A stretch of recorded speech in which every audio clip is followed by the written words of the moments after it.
Hello, everybody, and welcome to another Findmypast Facebook Fridays live. Always get my words mixed up when I say that. There's too many F's. I want Findmypast Fridays, Facebook's lives. Is it Findmypast from home? Who knows? But we're here anyway. It's Friday afternoon. It's 4 o'clock. We're live, regardless of what it's called. We are here. My name is Liam. If you do not know, I work in the customer support team here at Findmypast. And we have Ellie in the comments as well, so be sure to say hello to Ellie.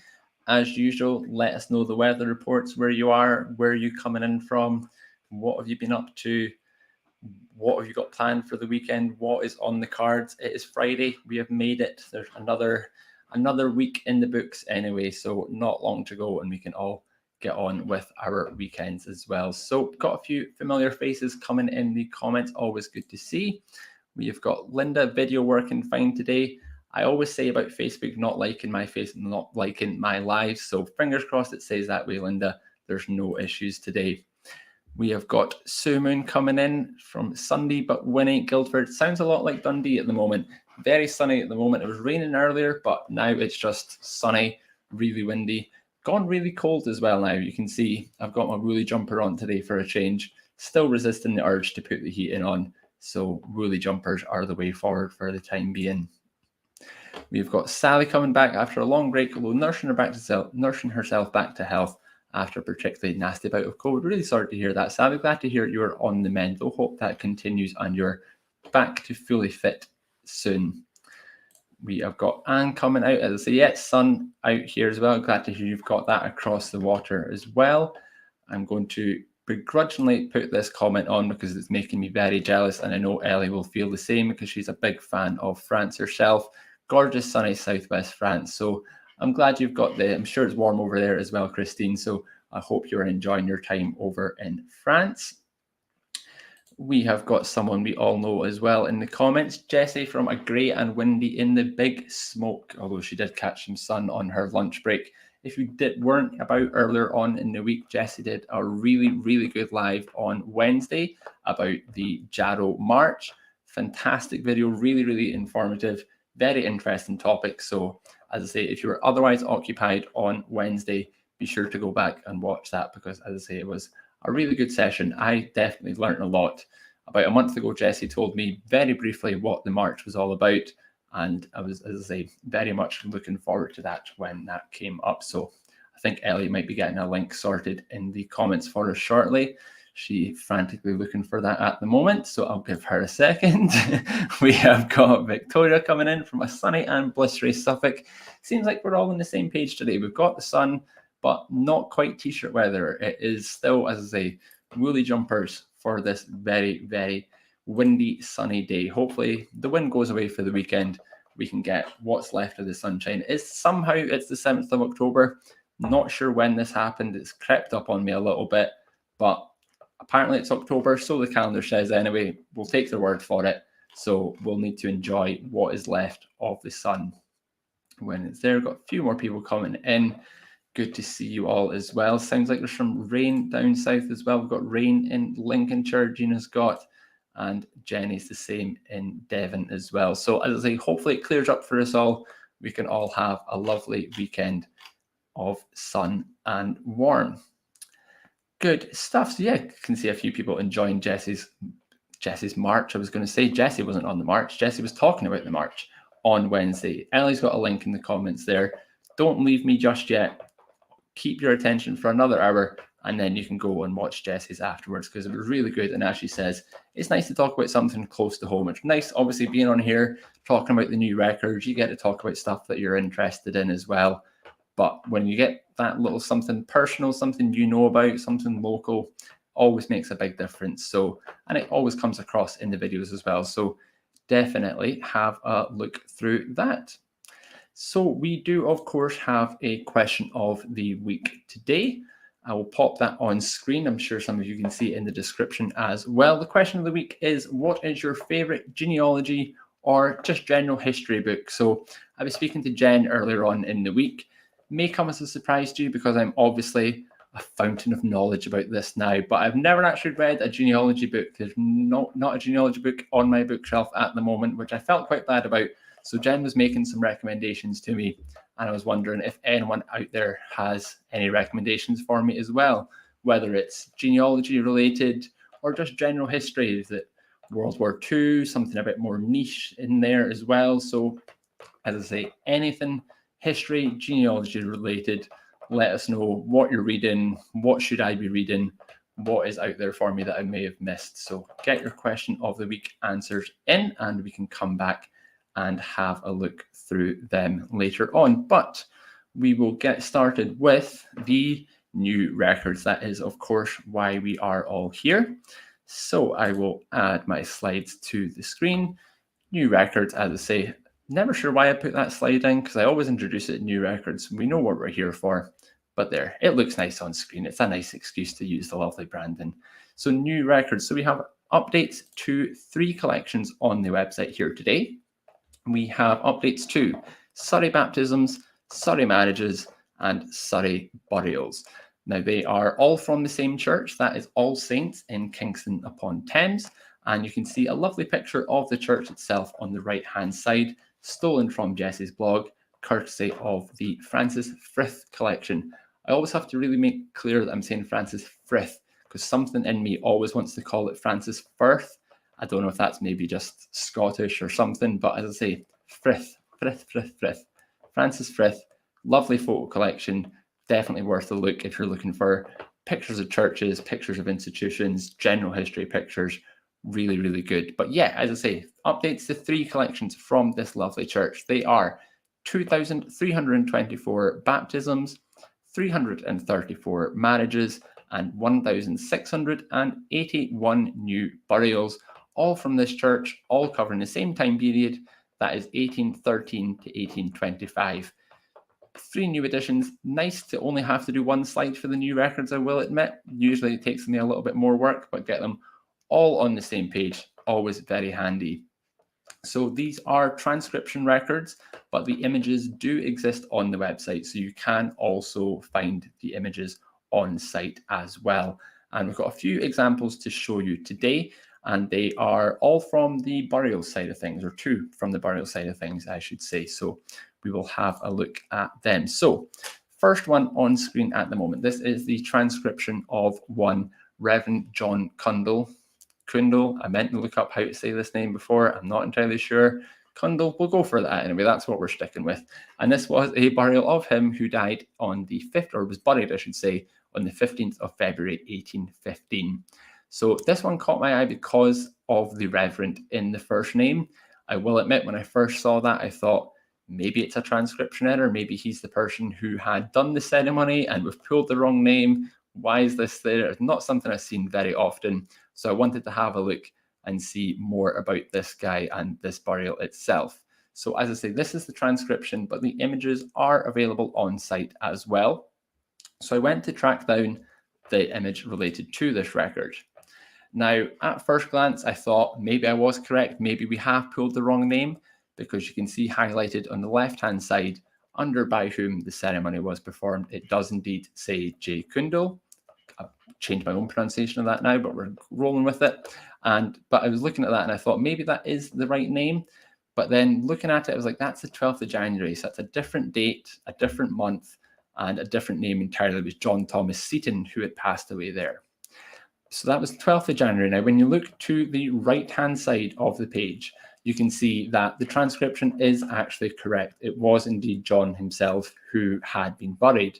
Now, as I say, it's not very often that I've seen a reverend in the burial records as a person being buried, although I'm sure there are countless examples of that looking through the records. But what was particularly stark about this one was the fact that he appears on the same pages next to each other there.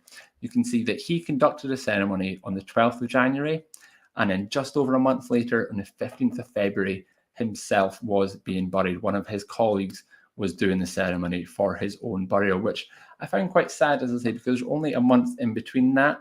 I'm not sure the circumstances regarding the death, what he actually passed away from, but as he was obviously working right until the end. And yeah, as I say, I found it quite sad that one of his colleagues was then burying their own colleague, one of their own, just a month later as well.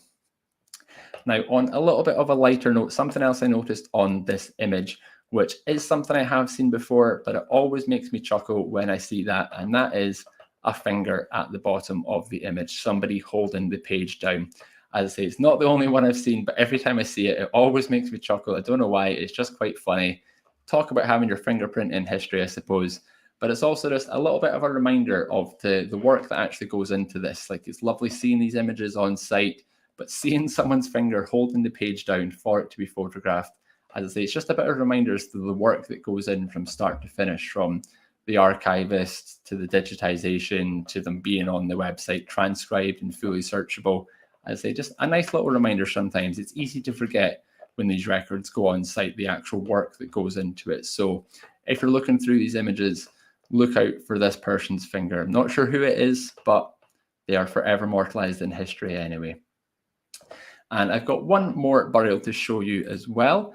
This is another one which I thought was maybe a transcription error, because if you're looking at that there, I'm sure what's jumping out at you is the same as me, and that is the age 102. If someone lived to 102 these days, I think that would be pretty good going. Like, that's a good innings. But for someone to do it from 1713 to 1815, that seemed crazy. That's longer than anyone I've seen back in those kind of days. Obviously, life expectancy back then wasn't as it is now. People were typically dying much younger.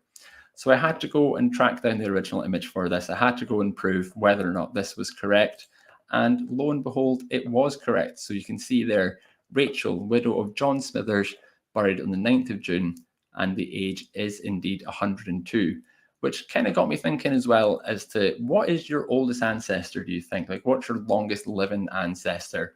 I had a little look through my tree earlier on, and I think I'm about mid-90s or so is probably the record on my own family tree. I found someone that was about 92, I think it was. Quite a distant relation, I will admit, but just kind of got me thinking. It's not the question of the week, as I say, but what is your longest living ancestor? Can you beat 102 on your own family tree? I know everyone's probably frantically racking their brains for what the oldest is, but if you've got any answers off the top of your head, it'd be very interesting to hear from you.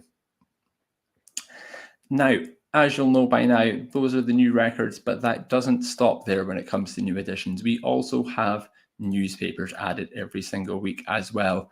Quite often I'll complain about getting the longest list of newspapers to look up, so I'm quite thankful this week that it's a little bit shorter. I've got them all on one page. I didn't have to crop anything off there.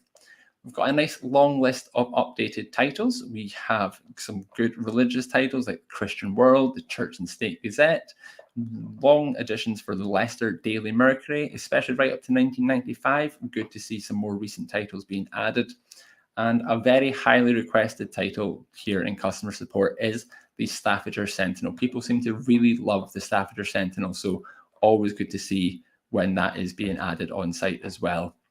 And as well as the updated, we have two new editions, the Hornsey and Finsbury Baguette, don't know what I was reading there, Finsbury Park Journal, 1879 to 1915, and one which I am particularly excited about, one which I have already lost countless hours to, and it won't be the last time, is the Building News, some editions from the late 1800s on the Building News. And that is the record set, which I'm going to talk about in a little bit more detail just now as well, because it is fantastic. Me and Ellie were speaking about it just before I went live there today as well. So before we look at what is inside this title, I just want to take a minute to appreciate the logo for it. Logos at the top of the papers are always something which catches my eye, and this is a particularly good looking one. Whether or not it would pass an accessibility test in a modern day is another question, but wonderfully intricate logo, and it kind of sets the tone for what is inside the paper as well, because you can see how ornate and how detailed the logo is, and the illustrations within the paper are much and such the same. And we've got a few examples to show you here as well. So with it being a new title, I did what I normally do. Usually I would search for my own name, but because it was building related, I thought I'd search for Dundee. That is where we stay, where Findmypast is based in Scotland. So I popped in Dundee, and straight away, this illustration is one which caught my eye. This is the office of the Caledonian Insurance Company, not a company I'd heard of before. looking at the building, I thought it looked kind of familiar, but I wasn't entirely sure. But as I say, the illustration itself is what caught my eye. I know that's going to be a little bit hard to see on your screen, so I've zoomed in slightly and you can see just how detailed the image is. You can make out the thistles engraved at the top. You've got 1886 engraved there, that wonderful stonework just underneath the window as well. And as I say, that's very typical of this title. It's exactly what you can expect to see when you're looking at buildings in this particular newspaper. And as I say, I was looking at the building and I thought it looked familiar, but I couldn't quite place it in Dundee. The two-story house on the left-hand side and that little metal fence on top of the wall to the right-hand side was kind of throwing me off. I thought it was somewhere near where I stayed at the moment, but wasn't entirely sure. So I had to go online. I had to go and look up the Caledonian Insurance Company to see where this building was, had I actually seen it before. And funnily enough, it's a building I'd walked past countless times as well, and I'm sure Ellie has as well. So on the pink circle on the left-hand side is the DC Thompson building. Under normal circumstances, that is where we would be working from. And the yellow arrow on the right-hand side is that very building, which I just showed you. So as I say, it did look familiar. I'd walked past it countless times before. If you follow that yellow arrow up and round the corner, Greg's is just there. So as I say, definitely a walk I've done a few times in my life, I'm not afraid to admit. And when looking on Google Maps, I wanted to see if it was still there, because if you know anything about Dundee, it's changed so much over time. So many buildings knocked down and thrown up just as quickly. So I really wanted to know if it was still there. And courtesy of Google Maps, or Google Street View, I should say, it is indeed still standing in all its glory. You can still see the thistles at the top, that wonderful stonework under the windows. Buildings either side of it have obviously changed, which, as I say, is what worried me, that maybe this wasn't going to be there anymore, but it is there in all its glory. So the next time I'm down there, I will definitely be paying a little bit closer attention and having a look into that, because kind of just makes you think that you never know what you're walking past. You're on your lunch break at work, going to get lunch, you're walking on your phone, you're thinking about things, not really paying attention. So an eye-opening experience, to say the least. I should have my eyes open a little bit more as well. So that was an office building, and there is quite a lot about office buildings and concert halls, town halls, a lot about things like the Glasgow Chambers of Commerce as well, like the plans for the buildings. But it's not just the sort of grander buildings that you're looking at. There is also things about houses as well. So if you are interested in the history of your own house or the ancestors' houses, the Building News is a title which is definitely worth a look. So this is a page from a segment that the Building News ran called Artists' Homes. So it was highlighting the homes of artists around the country. Again, you can see just how wonderfully detailed the image is, not just a picture of the house itself. You've got a guy and a horse surrounded by dogs underneath them, the fence, the trees around them, just fantastically detailed illustration. Really, really cool to look at. And again, I know that's going to be hard to see on your screens. So I've snipped a little bit at the top of the page, and something I really liked about this was the inclusion of the floor plans. I'm not sure why this is, but whenever I'm looking at flats for rent or for sale, I really like seeing the floor plans. I like being able to visualize the building inside. Where's the doors? Where's the windows? All sorts of things. Photographs are one thing, but as I say, I want that bird's eye view to see what it is. And the cool thing about this one especially is that all the rooms are actually labeled. So you can imagine that if this was your own house, you could really compare this room for room to see how it was laid out back then compared to how it was back then to how it is today, how you have it. One thing which did catch my attention was on the ground floor plan, that's the top left one, they have a breakfast room. I've never heard of a breakfast room before. They've got a dining room and a breakfast room. So I'm not sure if anyone else has seen a breakfast room in a house, but if I'm ever lucky enough to have a house as big as this and I've got room to spare, I think a breakfast room is on the cards. I really like the idea of that. And as well as the floor plans, you can also see the name of the house, which was Weirley, and that's in Brenchley in Kent, and it was the residence of Harrison Weir Esquire. So from this, I knew that Harrison Weir was an artist. I knew what his house looked like. It looked like quite a grand house, and it wasn't an artist I'd heard of before. So I thought I'd have a little look into Harrison Weir see who this guy was. How did he come to have this house? Because funnily enough, it was actually him who had the house built for himself, hence naming it after himself as well, weirdly. And why not? When you build a house as grand as this, you have to name it after yourself, I think. So he was only right to do so. So I went back into the newspapers and had a look for Mr. Harrison Weir, and I found this lovely illustration of him. So this is actually from the Illustrated London News, a title I'm sure you've heard of. We mention it more or less on every Facebook Live. It's the source of so many brilliant pictures. And this page was actually one which was dedicated to the artists of the Illustrated London News. So it transpires that Mr. Harrison Weir was actually one of the artists for the Illustrated London News.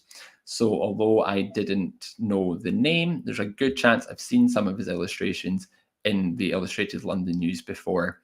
And it says that he is an artist and naturalist in high repute for his pictures of animals and his contributions to zoology and ornithology.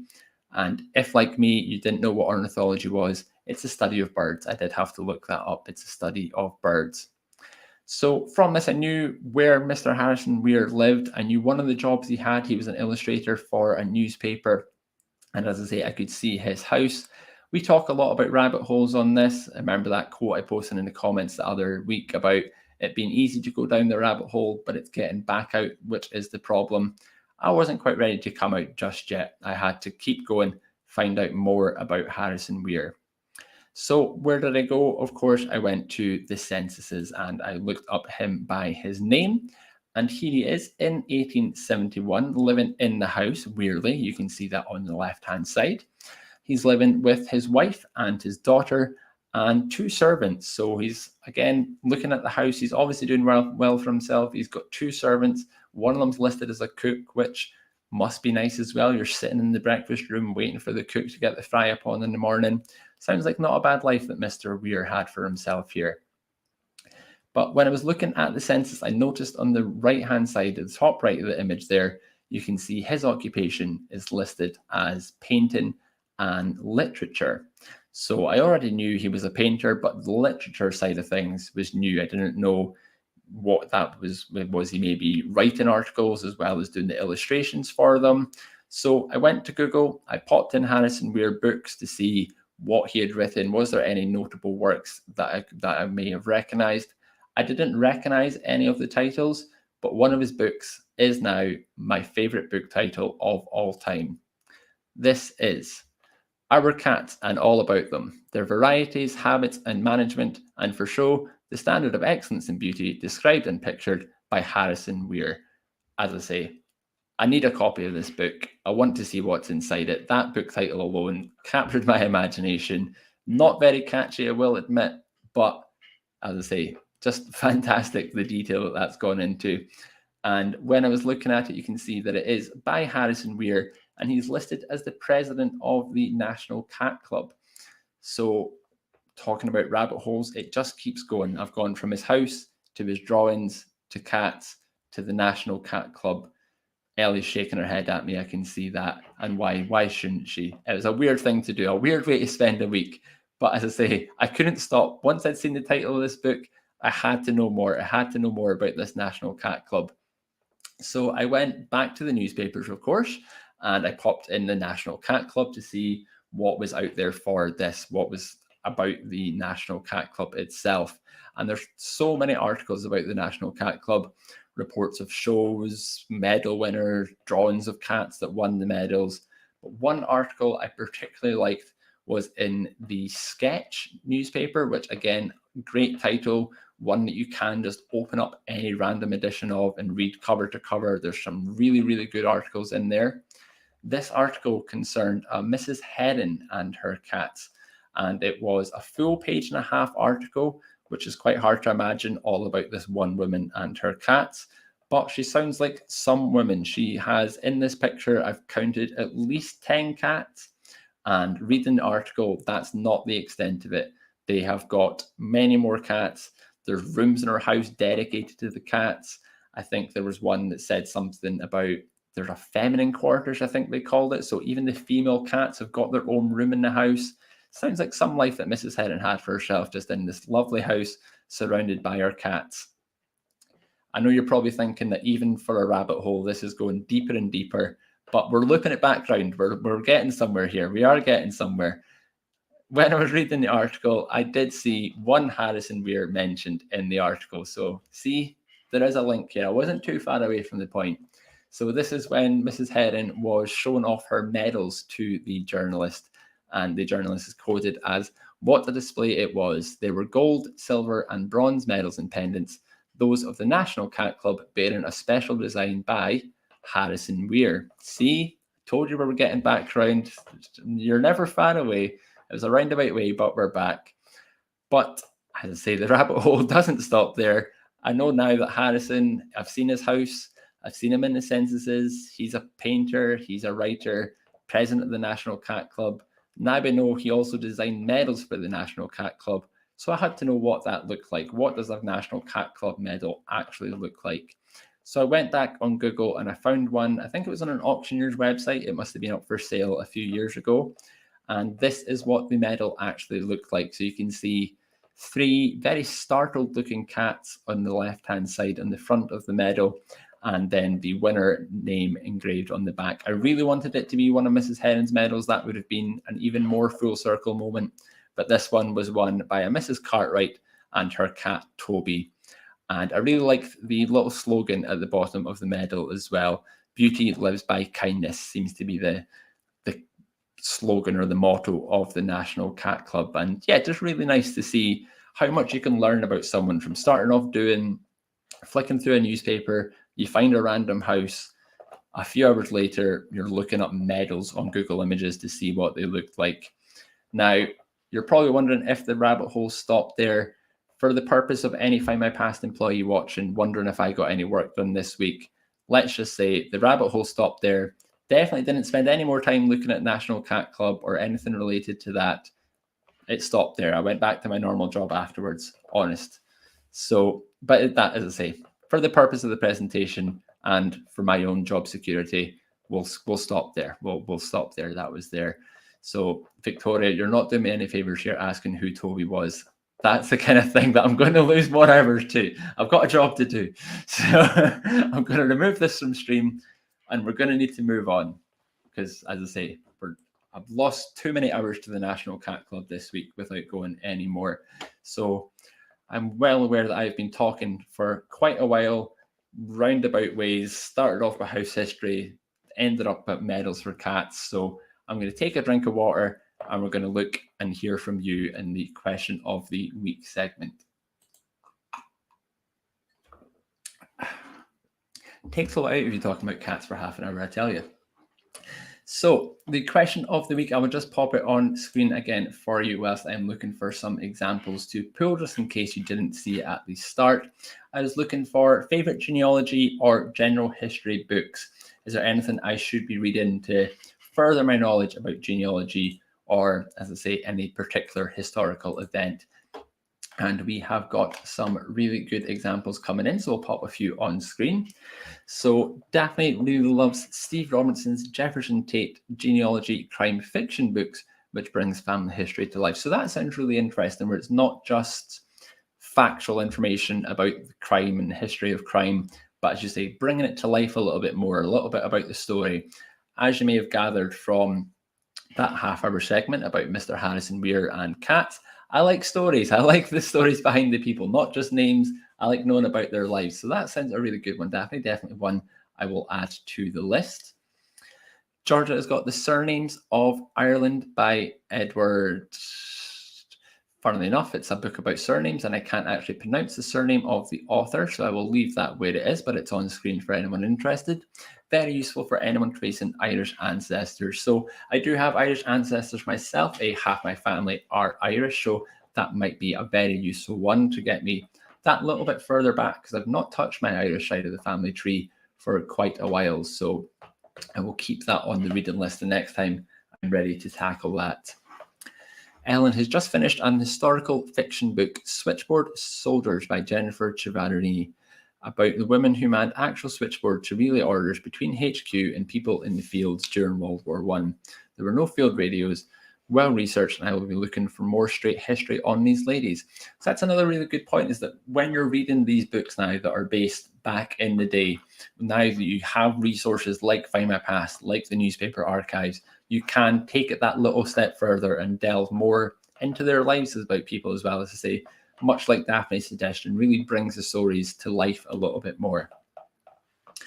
So Sue Moon, see, this is where I'm getting, this is why I'm asking for suggestions, Sue Moon, because I'm much like you. Thank goodness for the internet. I just look up articles for any events I'm interested in.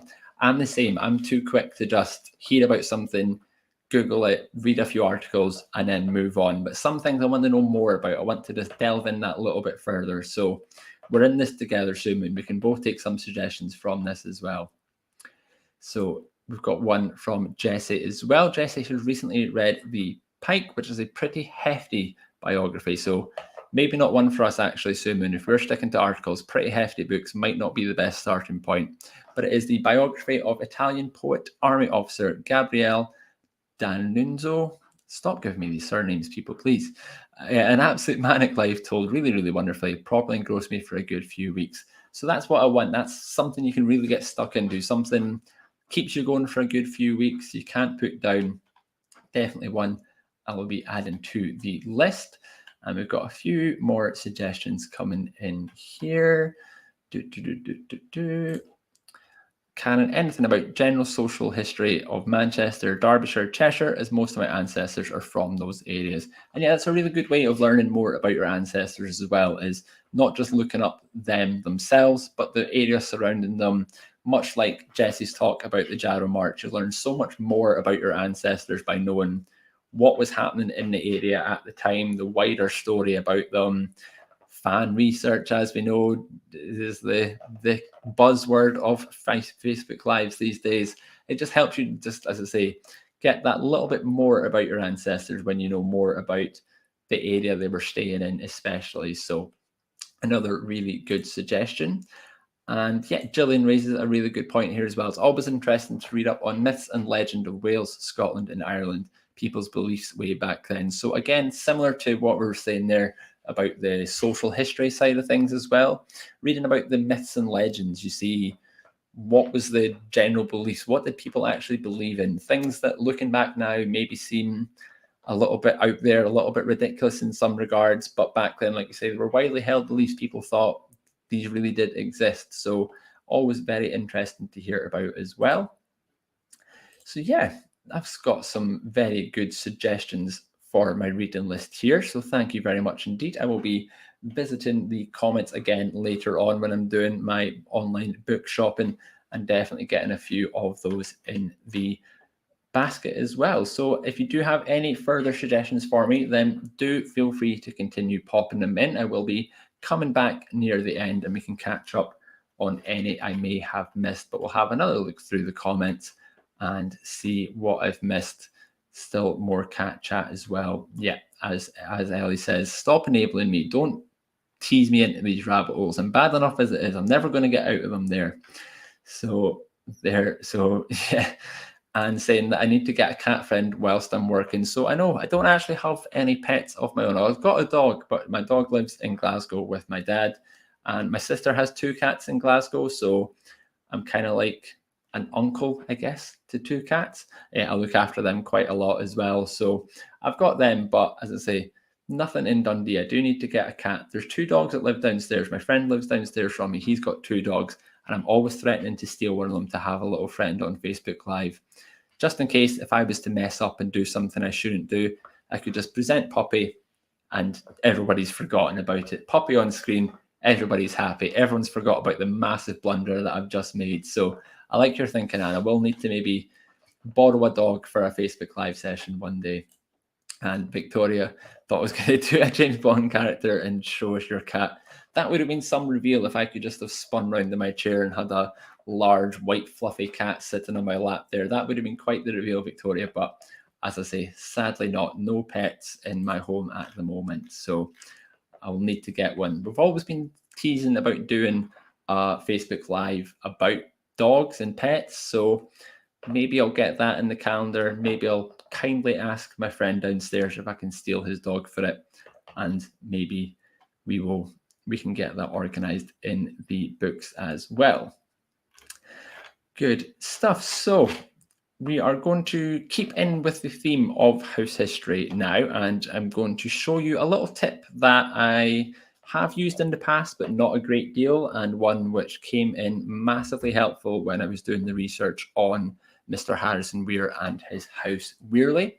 So I will share my screen, and hopefully on screen at the moment you can see the Findmypast homepage. I'm getting a thumbs up from Ellie, so we're all good to go.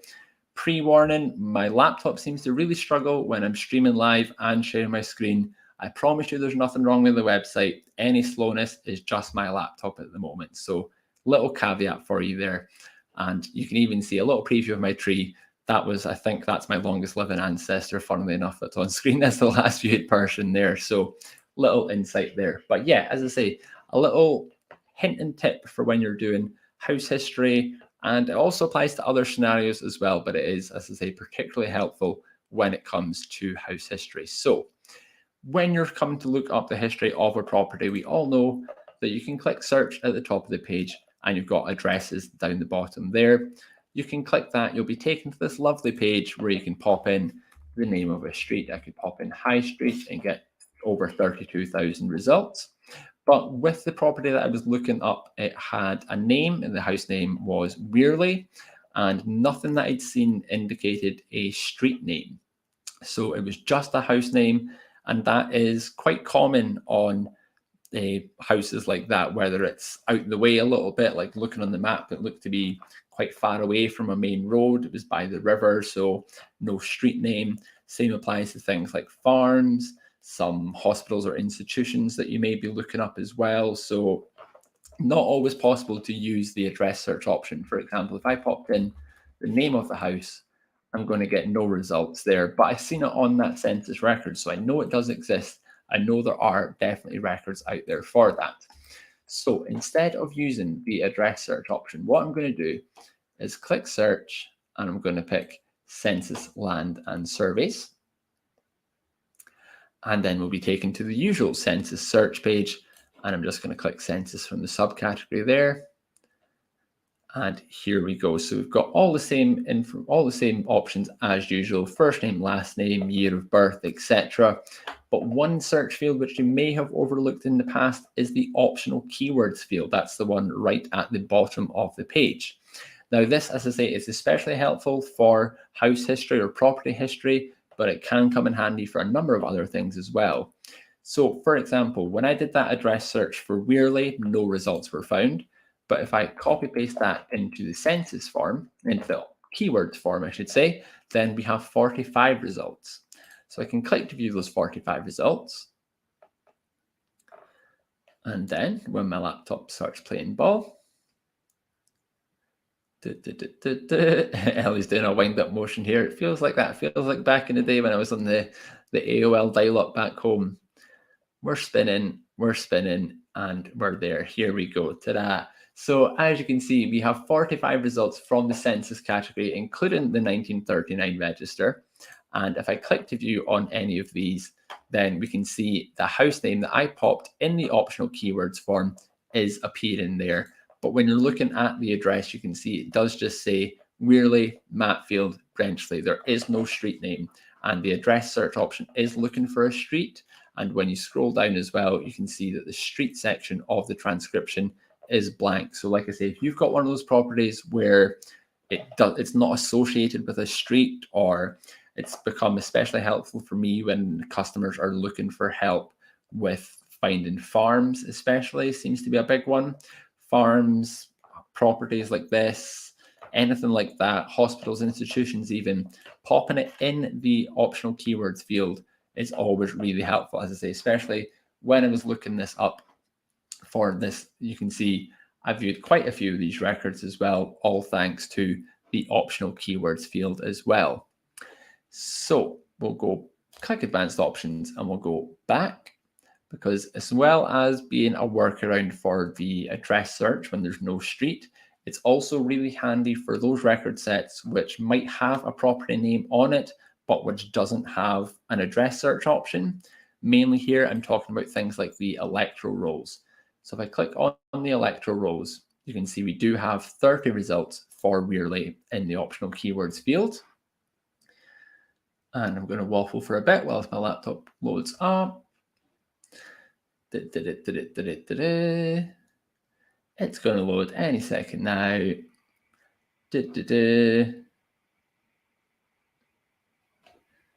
Ta-da! Here we are. So this is the electoral register. So as I say, there is no address search option for these, but they do obviously have addresses contained therein.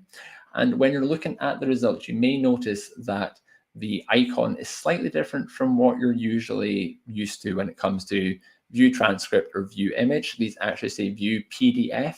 So they're formatted slightly different from the usual record sets. So if I click to view this one from 1879, then the page is going to load in absolutely no time at all.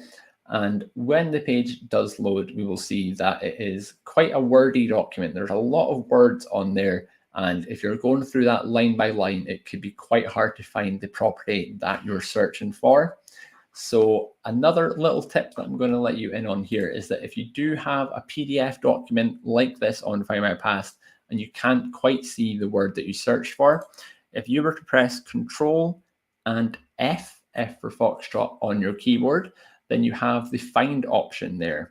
So you can find the word. So if I pop in Wearley, which is the word I search for, then it is then highlighted on the page. So instead of having to go through this document line by line, trying to find Harrison, trying to find Wearley, it's highlighted on the page. You can see Harrison Weir, Wearley Brenchley. And you can also, handy for this, is that you can find multiple instances of the word on the page. So if I click next, you can see it's also down there. And there are other examples of it being elsewhere on the page as well. So as I can say, a bonus tip for you if you're looking at any PDF electoral registers on the website. And one final little tip to let you in on here when it comes to the optional keyword field is that, as I'm sure you all know, it's not just census land and surveys that contain addresses. There's residence field on a number of different records, whether it is things like parish records or military records, for example. So as well as, obviously, you can find the property in the census, you'll take the names, you'll search the names through the censuses. But if you wanted to find something, say it's in between census years, for example, then you could go to a category like military, armed forces and conflict, still with Wearley as the optional keyword field. And then that brings up 2 records which include the name Wearley.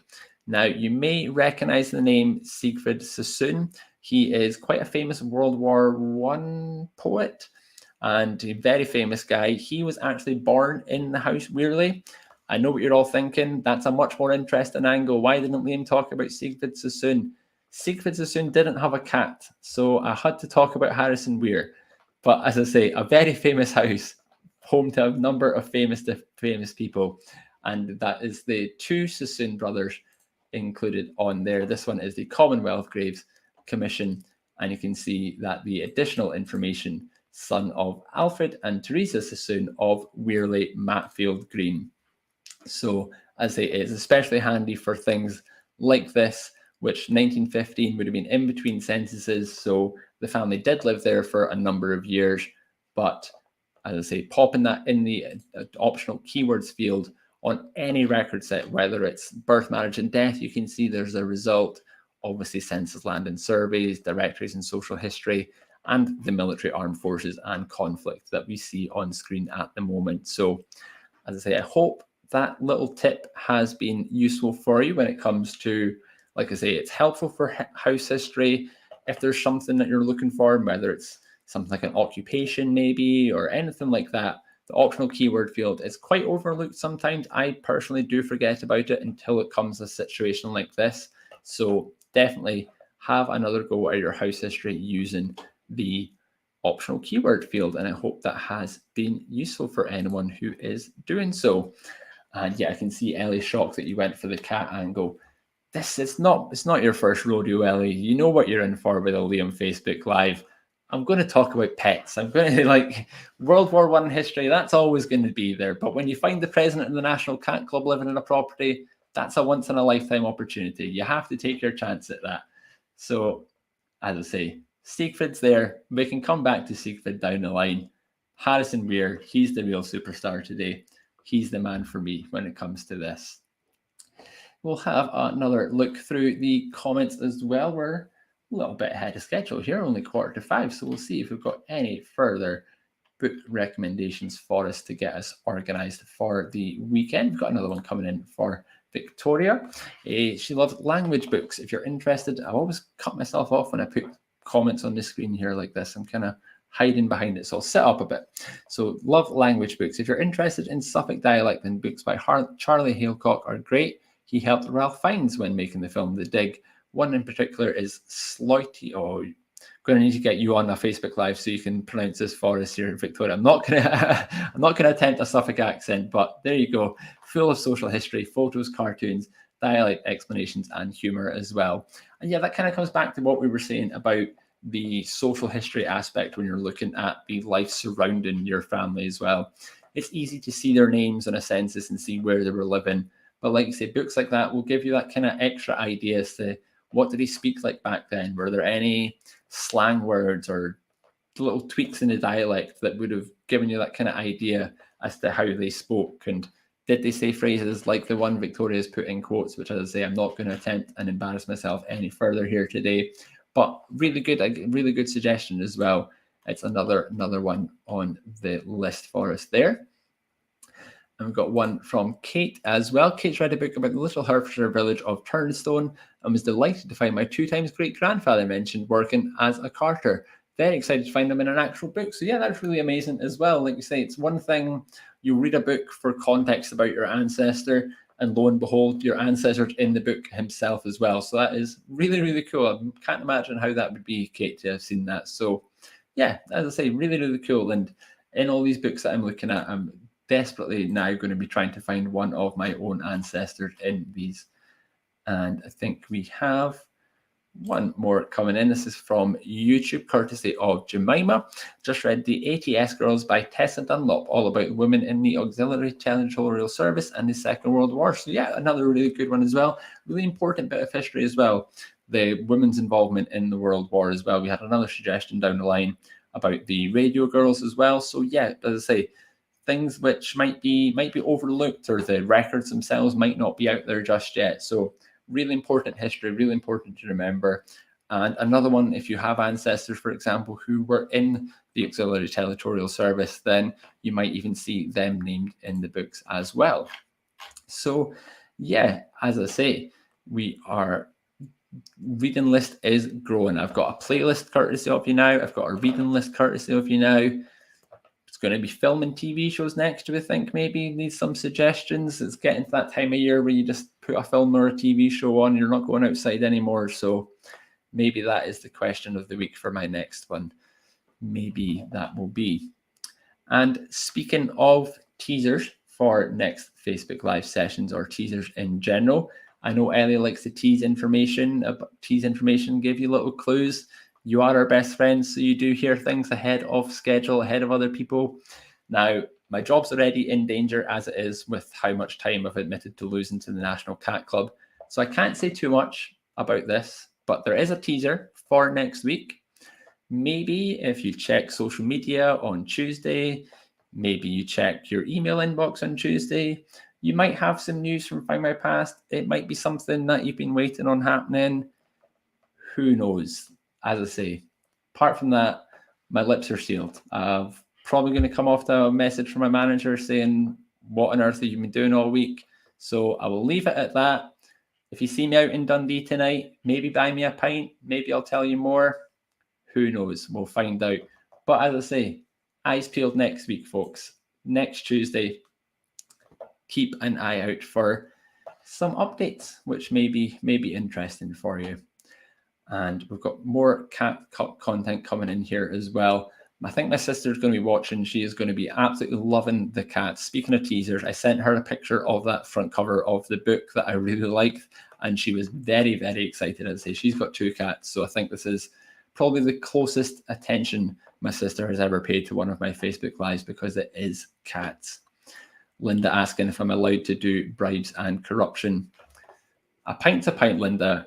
Things I would do for a free pint, remain to be seen. So if you're in Dundee and saying she needs to get out in the town this evening, well, you know where I am, man. I've given clues before as to the pubs I frequent in Dundee. So put a fiver behind the bar with my name on it, and maybe you'll hear something ahead of schedule. A joke, of course. I cannot be bribed. That is very much against company rules. Definitely not. Nothing. No pints, no money, no free pens, nothing at all. Wink, wink, nudge, nudge. No, I'm joking. I am joking, to be clear. For anyone watching, joke. So yes, Linda, I only want a can of Coke then. That won't get you any information now. And we're talking about pints and money here, Linda, not cans of Coke, that's for sure. It's Friday night. Come on, we've all had a hard week. So yes, but as I say, eyes peeled next week. Ellie will give me in trouble if I say any more, but keep an eye out. Social media, perhaps even an email. Double check the website, and might be some good news for you as to something you might have been waiting for. But on that note, before I say too much, I think we will call it a day there, and I will let you get on with your weekends. Me and Ellie have got one last meeting to attend, and then we are free for the weekend ourselves as well. So I hope the weather clears up. It's still sunny, but gone quite cloudy in Dundee. So enjoy yourselves. Hope the sun comes out for you. Hope you enjoy whatever you're up to, family history related or otherwise. Thank you again very much for joining me today. Always a pleasure. And yeah, have a lovely weekend.